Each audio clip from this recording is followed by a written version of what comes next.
এই দেখেন বন্ধুরা, আমি একটি রেসিপি তৈরি করতেছি এই যে ছাজনা পাতা দিয়ে। আপনাদের আজকে এটা যারা ভাত খেতে পারেন না তাদের জন্য এই রেসিপিটা আমি তৈরি করে দেখাচ্ছি।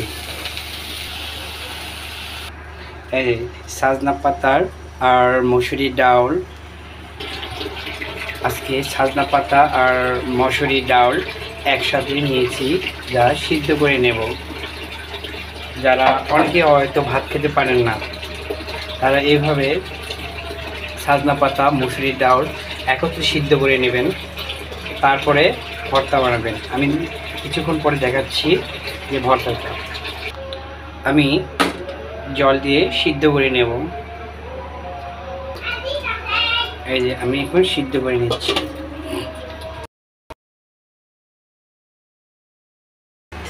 এই যে কড়াই হয়ে যাচ্ছে আমার রেসিপি।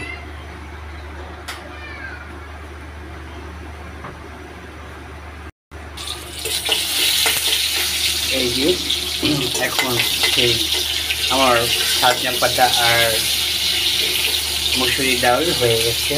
যারা ভাত খেতে পারেন না অবশ্যই এই পদ্ধতিতে আপনারা খেয়ে দেখতে পারবেন, সেই স্বাদ হবে।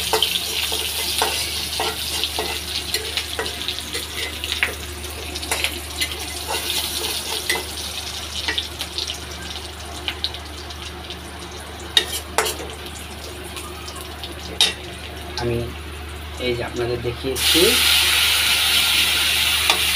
সজনে পাতা আর মসুরি ডাল, আর এখন ধনে পাতাটা দিয়ে দেব।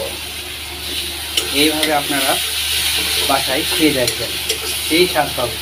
যারা ভাত খেতে পারেন না, এই ছাজনা পাতা দিয়ে অবশ্য ভাত খাইলে মুখে রুচি বাড়বে, পেটের বদহজমটা ক্লিয়ার হয়ে আসবে। এই ডালের সাথে ছাজনে পাতার একত্রে মিশ্রণ করে দিলে ভর্তা খেতে সেই স্বাদ হবে। দেখছেন আমি আমার হয়ে গেছে।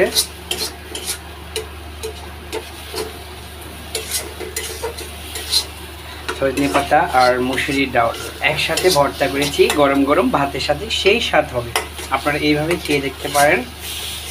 যদি ভালো না হয় তাহলে আমাকে কমেন্টে বলবেন, আর যদি ভালো হয় ভালো করে কমেন্টে বলবেন যে খেয়ে দেখেছি সেই স্বাদ হয়েছে। 100% গ্যারান্টি।